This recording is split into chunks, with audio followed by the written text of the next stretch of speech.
Once again, I am being forced to dispense a lesson in effective propaganda. And this lesson is for the delusional rise vloggers and their very delusional followers. Hello everyone, Karen Cecilia here. Listen, I want to thank you all so much for the amazing support in the subscriptions. Truly want to thank you. We reached 10,000 yesterday, well on our way to 11,000 today, and it's all because of you. None of this could have happened without you. The success of my channel depends on you. And for that, I want to thank you, all of you, for your support. God bless you, and God bless your families. All right, thank you. Keep liking, keep subscribing, keep commenting. Just stay with it, please. All right, I hope, and I like hearing from you. If there's something that bothering you, you can tell me. In my next live, I'm going to start address things that people say, comments. If I need to address something, I will do it. But that's to be something sensible, please. So, the cowbell lands, a drum that has been beaten by the treacherous rise vloggers. Mrs. Holness named upon the title, them I say, and the title was previously owned, the land was previously owned by Melissa. And I don't like the fact that Melissa, our dearly departed and beloved Melissa, name is in this nastiness. And so the PMP people them tell me that we need to address it. Karen, here? Yeah, we used Mrs. Holness kill Melissa and take our land. You say, Uno risers, we're going to pay dearly in hell for misleading the PMP people them and giving them bad information out there. We not tell the PMP people them say, and Mrs. Holness kill Melissa. I wouldn't go out to go tell nobody say Mark Golden send no threat off of me, even though I might have very good reason to believe that he might have done it. But I never go out to go do that. What's the matter with you now? So therefore, because of doing that, I am now forced not only to give you a lesson in effective propaganda, but to see if I can unravel all that you are saying, to leave out Melissa's name out of this mischief, unless we are talking about the brutal death that she suffered at the hands of her husband, her friend, Mark Chief of Security, Jolyan Silvera. So unless we're talking about that, I want to leave the woman's name. So I want to talk about Melissa was a friend and a sister. I want to have the woman's name mixed up in all kind of foolishness. What's wrong with her? I need to stop it. But I'm going to school you all today. I'm going to school you all. And even though I really didn't want to put out these points because I've written them for a while and I employ them, I'm going to school you and I'm going to give you an education, and I'm going to give you documentation to back up that education. When I'm done, I'm going to include some documents into the video so that you can educate yourself about everything that you need to educate yourself about. I'm happy to educate and to teach. It's part of my thing. I want to teach you. I like to write. I write a lot. I do. And somewhere in my fortunate life, I wrote a short document as to how to do effective propaganda. And I thought I would just bust it out to help you to understand these things. So listen up. When you're practicing propaganda, and I have an acronym for it, and I call it PROPS, PROPS in caps. That's what I call it. When you're practicing PROPS, there are 6 things at least that are absolutely necessary for it to be successful. If you're going to run a successful propaganda campaign, you need these 6 things, without a doubt, to actually effectively run a propaganda campaign. Else you are going to be proven to be liars and mischief makers and people just looking to throw anything on the wall and see what would stick. Listen up and learn. All right? Number 1. There are 2 foundations to an effective props. 2. A, the truth. And B, a cause. Props requires a solid belief in a great cause. And truth is what makes the argument believable and credible. There's no going around that. It provides you with cover, so when you are challenged, you can just repeat it. The cause is your whole reason. The whole reason why you need to get this truth together and mesh it with the cause and take it on. Number 2, research. Research is the foundation of credibility. Now listen up. You have to research the target of your props, your propaganda. Remember, we're calling it props. That's what I name it. The target of your props must be researched thoroughly and extensively. You look for things that no one else is looking for, and you look for things that adds an element to the target that will render the target the inability to properly address it or defend it. Get it? All right. Number 3, the puzzle. The puzzle is the hardest part of any propaganda operation, because it is where you take all the correct and truthful information and piece it together to lay out a beautiful 3D puzzle. A 3D puzzle, unlike all other puzzles, can change its underlying facade and piece and cut to match all the pieces' dimensions. In other words, no matter what that whole research information can be, no matter what, the information that you get from the research can be used in a multi-dimensional way without watering down the credibility of the information. In this multi-dimensional puzzle, there are always several elements of surprise, that wonderfully presents itself when you need it. Yes, it's like any other puzzle. Like all puzzles, you will only see that wonderful element of surprise when you truly need it. That's when it will present itself. Number 4, people. For an effective props to render the results you seek, you need people. All different kind of people.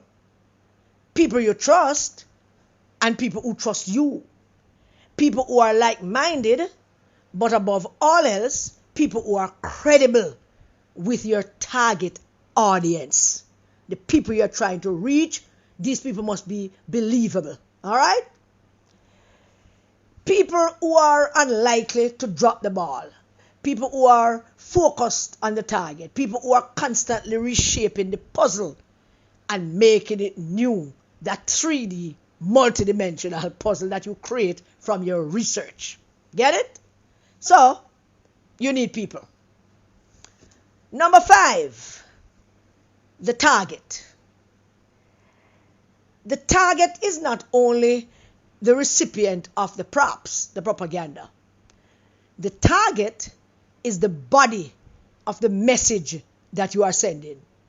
So it is ideal that if the target already have a reputation that is lacking in character and credibility, like Mark Golding, in most instances, the target is lacking in credibility, honesty, character, and kindness. Now I want to pick out one from that and talk to you about that one. It's better if the target is lacking in credibility, honesty, character, and kindness. Let's talk about kindness. The lack of kindness in a target is the most vulnerable spot from which to attack.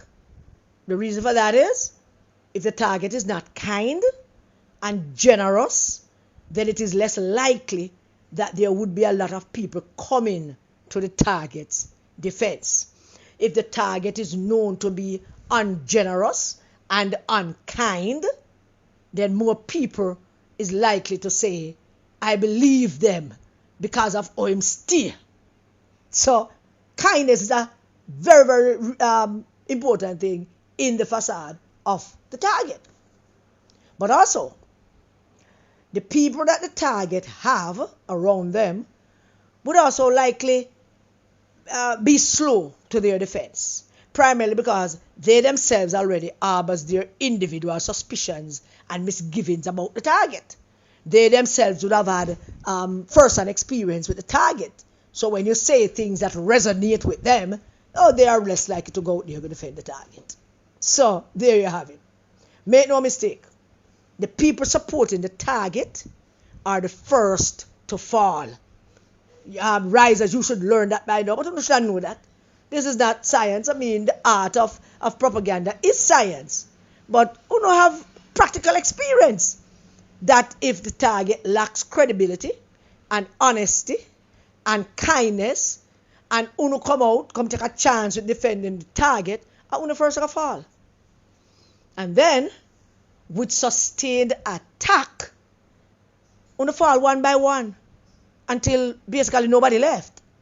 Yeah, that is the nature of effective propaganda. The target's lack of credibility and character is one layer of the effectiveness of the props. But not the only layer. Not at all. There are many more. And I'm not going to give you a lot. But let me give you number 6. Sustained attack. Sustained, relentless attack requires the 3D puzzle in all of its glory. But one last ingredient that brings it to its natural boiling point is the target, him or herself. Because the target, once you start knock it down and knock out its people and knock out its support base, the target itself provides you with ammunition. All that you need is, the guy that wrote The Art of War spoke about it, And once that sustained attack continues, the target will make mistakes and provide more and more ammunition to continue the sustained and relentless targeting. Going at it like the Normandy invasion. So there. I really have about 13 points to how to run a effective propaganda. But I've given you those 6. I'm going to listen over and over again and learn, so that we don't make these kinds of mistakes. And I don't know why I feel in a teaching mood to teach you guys. But it's not only you, it's the PMP and the labor rights and everybody that we must learn that the basic underlying argument to make an effective propaganda is truth and a cause. And if you read any history and follow anything that happened during World War I or II, you would understand that. If you follow Middle Eastern wars, why them just never stop and never done, that is because of them truth and them cause. And that's why it will never done. Generation of a generation of a generation follows it and take it up and sacrifice themselves and become martyrs because of the cause, their belief system, the system that they believe in that will guide them and bring them there. So when out there I spew all of this nonsense about the cow lands or whatever, the cow beer lands, and mixing up Mrs. Holness in all of this, we don't have to have all of those things. I don't have none of those things. All of those things missing.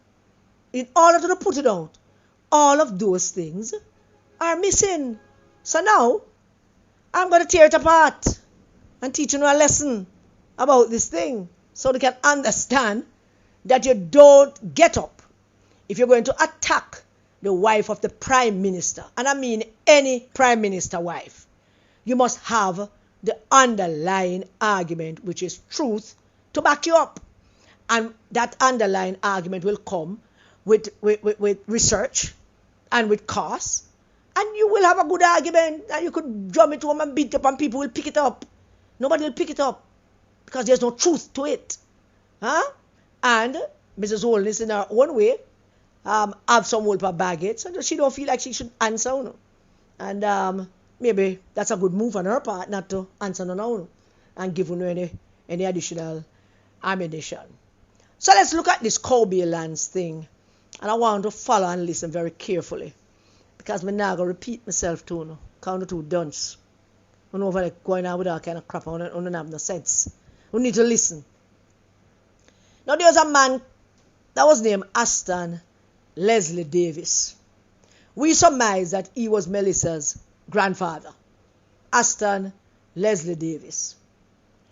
He, in our research, came up as the first, no, he's not the first owner, but we're looking for the connection to Melissa, which is why we start from him, because it only starts from him in terms of the Colby lands, in terms of Melissa's relations. This is where it starts. Aston Leslie Davis, and we gather, is Melissa's grandfather, and he owned the land which he bought from a gentleman by the name of Audley Orlando Moraes, who was described when we were researching as a gentleman. And I like read things where a man is described as a gentleman, and not because he comes from a genteel class, or he's British, or he's from royalty or anything, just because he's just a gentleman, somebody who gets up when the lady gets up, somebody who don't sit down till the lady sit down, somebody who opened the car, a gentleman in every respect of the word. We are told that this man was a gentleman. So Mr. Davis, Leslie's grandfather, bought the property from Mr. Moraes, and he bought it in August 1966. Melissa's grandfather is described as a manufacturer. He bought the land in 1966 August for £8,000. He paid £4,000 up front, and then he took out a mortgage for the other £4,000, and he got the property. He had the property from 1966, and it never changed hands until 1991. In April of 1991, he took out a loan of $155,000 at a bank known as Girard Bank, which became Century National Bank. The Girard spelled G-I-R-O-D. I don't know if I'm pronouncing it right, but that bank gave him a loan of $155,000, and that bank later on became Century National Bank. In 1992, his wife borrowed an additional $1.3 million from Century National Bank. Over 1.3 million. In its entirety, them owe probably about a little over $2 million, almost $3 million, a little over $2 million. They were owed with interest and all of that. And they had the land up until 1992 when they made these, when they got these loans. In 1997, the Financial Institution Services Limited. I don't know what that means, but I am gathering that it has to do with the Jamaican bank system, the Financial Institution Services Limited. They took over the mortgage and the debts from Century National. I am also gathering that it wasn't just this property, but it was some other property. But we're concentrating on this property. So the Financial Institution Services took over the mortgages and the debts from Century National based on all the loans that Melissa's then grandmother and grandfather took out and was owing with interest and all of that. The financial sector by then was, we know it was coming apart, and Century National bought the debts and the mortgage. Long and short of it all, the financial thing, the wheels were winding. Omar Davis was there doing film thing with Mark Golding and Peter Bunting in the background, prop him in, and then everything, I think, went to the Supreme Court. The Supreme Court came down with an order November 4th, 2008. In that order was this same land. And the Central National Bank then transferred the mortgage and the debts of the mortgage and the property to Jocelyn. And who all know, who Finzak people know who Jocelyn is. That was transferred to them because the Supreme Court made the order November 4th, and I suspect that the same day that the both orders came, the Supreme Court orders came November 4, 2008, and the mortgage transferred from the bank, from Central National to Jocelyn on that same day. So maybe there was negotiations going on and things were going on, so everything moved very quickly. So Jocelyn then owned the property, and they had the title. The order for a foreclosure of the property came May 12, 2017 to Jolyan. So Jolyan owned the land from then. Jolyan sold the land in September 9th, 2019. They sold the land, and I suspect it was worth much more than they sold it for. They sold it for $60 million. They sold it in September 9th, 2019 for $60 million. So let me repeat, just in case I was a little confused there. So Supreme Court order came down for these properties November 4, 2008. The bank, Central National Bank, on that very same day transferred the mortgages and debts to the FinSac owners, Jolyan, on that very same day. Order of foreclosure came couple years after, and Jolyan sold the property for $60 million. Who are the new buyers for the property? The new buyers for the property is a company called Sapphire Coast Development Limited. Sapphire Coast Development Limited. Their address is 195 Constant Spring Road, Kingston 8. That address is, that company is the address of the Kemlani family.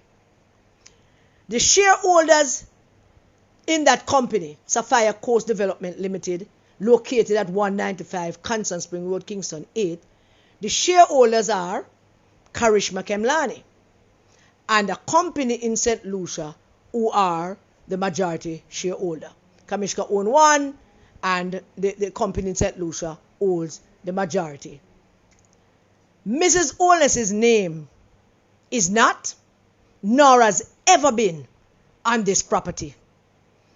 And in this video, I'm going to share some of the property documents with you so that you can see what I'm talking about.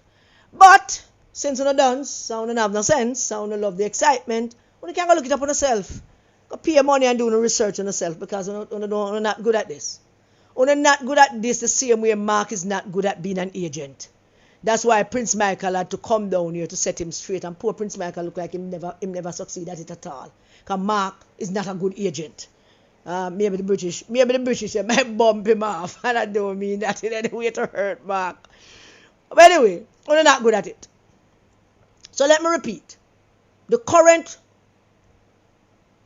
owners of the land that was sold to them by Jolyan on September 9, 2019 for $60 million is a company known as Sapphire Coast Development Limited, located at where their address is 195 Constant Spring Road, Kingston 8.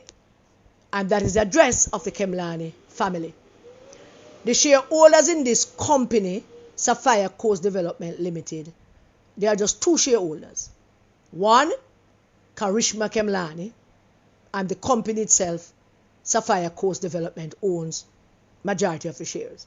And that is based in St. Lucia. Mrs. Holness has never been, her name has never appeared on this property. Not once. And I felt I needed to do this. The PNP people asked me about it, mostly. So I decided I have to do it. Mrs. Holness never killed Melissa Silvera. It's a lie. It's a dirty, dreadful, terrible, unscrupulous lie that marred the memory of Melissa Silvera. And you should be ashamed of yourself. You should be damn ashamed of your damn self. That you don't know how to run a propaganda, an effective propaganda, and them have UNO and represent them on social media. Jesus have mercy. Mrs. Holness didn't kill Melissa. Her husband, Mark Golding's chief of security, Jolyan Silvera, viciously killed her with 3 or more bullets entered from her vagina. And him and him cohorts and him crew clean up the crime scene and tried to cover it. Them do it. Mrs. Holness have nothing to do with it. Alright? That's settled? Wanna get it? Well, let me know if you want to know some more things. Because we have it all. I just can't be bothered. I just doing what I think is necessary. But let me know if you don't want something else. But you see, if you don't want to look into lands and people who own lands and people who doing things with lands, here is something I'm going to give you now. This is homework. Y'all can go check this out. There are several developers in this country, or maybe there is just one or two. But it seems that there is a plan to take over some very prime lands with that have seaside with them, or seaside possibility for seaside resorts, or some high-end something. And there seems to be a group of people in this country who's hell-bent on taking them over. Let me name one. There are plans for a major development in St. Thomas. The developers and their agents includes Paul Burke and his cousin James Robertson. A particular section of one of these developments includes the land settlement at Beach Road in St. Thomas. Now, Beach Road is a prime residential settlement that holds a lot of PMP people. Has the sea blowing to your left. I mean, it is wonderful. Great view if you have a big upstairs house like some people do. You know? And it's a good residential place. That development, according to many people, Paul Burke and James Robertson are either agents of the development or the developers, or they are part of that development apparatus, that grouping. And that particular section of Beach Road is them target that area in particular. PMP people have been approached by the developers and their agents. Those who refuse to sell them place, because them build them big house, and them have them land, and them have them piece of title, and them have kind of thing. And the developers know that some of them don't really have good titles, so them preying on them, even though buy them bite. And those who refuse to sell for little and nothing which they are offering them have been forced to flee their homes because of threats and intimidation. We're going to look into that. The Beach Road property, where PMP people have had to fled. You know? Leave them land, them flee, left them land and them house, because their lives have been threatened. You know? Their lives are at risk. And they are asked to sell them property or them house that them build for how much million for little and nothing to these developers. Threats and intimidation. So, some comrades from a settlement sought to meet with their leader, Marky British, who just kind of blew them off, said some little things to them, and passed them on to the pedophile. Now, when they met with the pedophile, he advised them to sell too for little and nothing. But he doesn't offer them any kind of recourse about their real problems. The fact that them build them house upon them land, them live upon them land, feed them land, and they are being intimidated to leave them land. They are being threatened, that some of them life in danger. Them not offer any recourse for that, neither Paul Burke nor the pedophile. Them working for the developers, both of them, because of course Paul Burke could have roped in the pedophile to be a part of that. Anything that is, nefarious, he want to be a part of it. So I'm advising the people them to sell them place for little and nothing. And not giving the people them any proper recourse as PMP people. And him, the pedophile, have been roped in, of course, as an agent for the developers. And I'm not going to say anymore about that. You can't go vlog about that. Go do some research. Go ask Paul Burke. Go ask Marky British. Go ask the pedophile. Yeah, man. Ask Marky British. Ask the pedophile. And ask Paul Christopher. Ask them about Beach Road land. Ask them about the development out there. Ask them why PMP people have been threatened and intimidated to leave them property and them houses that they built. Ask them why. Ask them who the developers are. Ask them what is their role in the development. If they're a part of that development apparatus, ask them if they are agents. Ask them These are just questions. Since you don't love to ask questions and throw out excitement, go ask about that. That's what you should do. I will say a prayer for all of you for a favorable outcome. Because I know that even if you don't ask them, I'm not going to good argument. I'm not going to push. I'm not going to stand up for nothing. Because I believe in Marky British. And if Marky British say like Karen Cross I tell, that is enough for Uno. Because Uno do have no head space to go do no own research or get a research team. It costs money to have a research team, you know. It costs money. But then Uno not me either. Because Uno can't take up the phone at some place and say, hi, good afternoon, my darling. How are you, sweetie? Yeah. You know, I need to find out some information. My name is Karen Cecilia Cross. That does it all the time. Yeah. All the time. So, maybe we don't need to forget one of that. But, since we love harp about all of these things, go and check out this land development. There was a piece on TVJ. It's TVJ or CVM, one of them. Just two of them, so I never know the difference between the two of them, because I watch one of them. But there was a piece, and a clip was sent to me, of a family as well. I don't remember where it was. It's not St. Thomas, but somewhere else, where developers are also forcing them out of them home. And they got the television station to come out. They, of course, the TV go out there because them people are half white. Them are full-fledged Jamaican, taught Jamaican, but them half white. Clearly, the man was a white man, and the man, him wife, and them having children out there. And them don't want to leave them property, and them are complaining how people are threatening them off of them property. And how them see man follow them and go on with all kind of things. And them getting news media for go out there. I don't know how that work out yet. But the poor black people them out of Beach Road can't get news media for go out there. So news media would be interested in their story. Because them are poor black people who get them land, pay for it, don't have them full title yet, most of them. And so this development agency that includes Paul Burke and his cousin James, and now the pedophile that is the general secretary of the PMP. Yeah, well, I mean that. And everybody are trying to make a money. Well, them not trying to make a money, them are trying to be billionaires. They're heading for that. And like how England take with Paul Ganja money, they try to make back a money, I would imagine. So, there you have it. Go deal with that if you don't want to talk about something about lands. And for God's sake, for the love of God, whatever it is that you're not talking about anything else, let the woman rest in peace. Let the woman name rest in peace unless you don't want to hold on it. Maybe you don't want a distraction. You don't want, you still trying to help a guy, Silvera, in jail. You're still trying to help him. So maybe this is creating this kind of smoke. What's wrong with it? You think some people create smoke screen?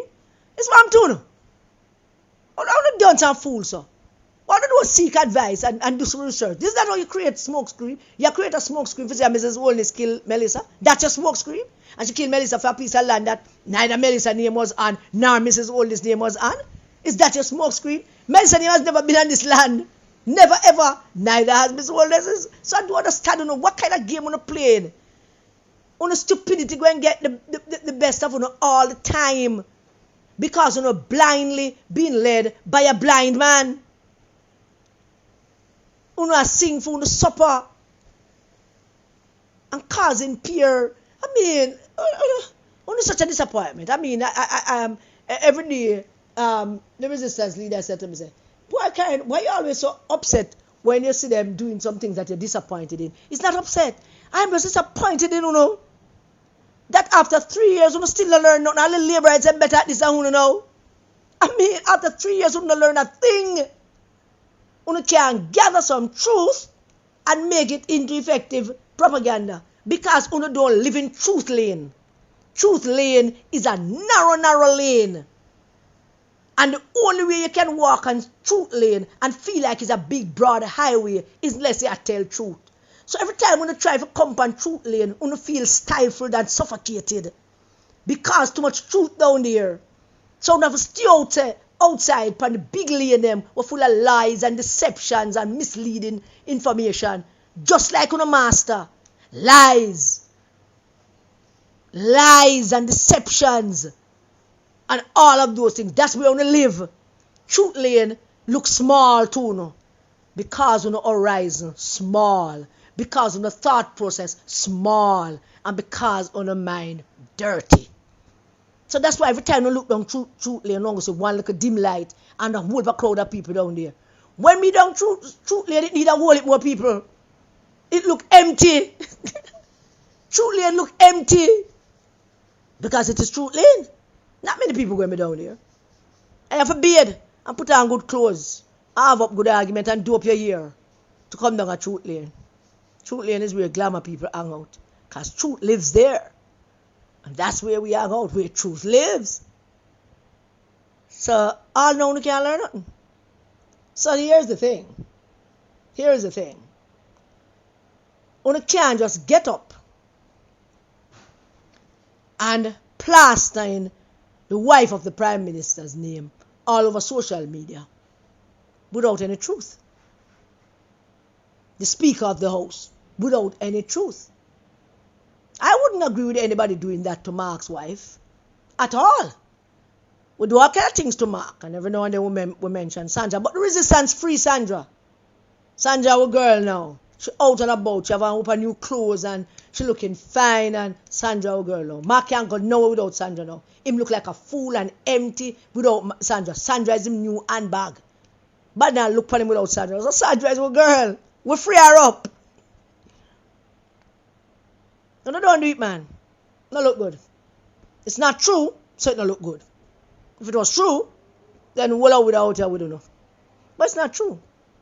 So don't stop mislead the PMP people. The PMP people, them there. I mean, I stop at the tire place to get my tire, them pump up. 4 or 5 of them will live on the boulevard there. I mean, them just come down upon me. Karen, you know, hear the something with Mrs. Holness. Mrs. Holness kill Melissa. Me now have to just stop and listen. Where do you get them foolishness from? Yes, you know here, and them name some people. I say, why would Mrs. Holness kill Melissa? Because I'm trying to have a conversation to see what exactly they matter about. Yeah, because she want Melissa land. She get Melissa land. Land that Melissa's name has never been on. Not even her mother or her father. None of them was on that land. As a matter of fact, part of the documentation we found, there was a Walter, something or another, Davis. We suspect he might be, he might have been Melissa's grandfather's son, so he might very well have been Melissa's father. He was sold a parcel of the land. Like them cut off a piece of the land and sold it to him. Yeah. So I do not know. We either put up or shut up. That's it for now. So thank you all for listening to my rant. Alright? God bless you all. Stay safe, everybody. Keep the kids safe. Alright?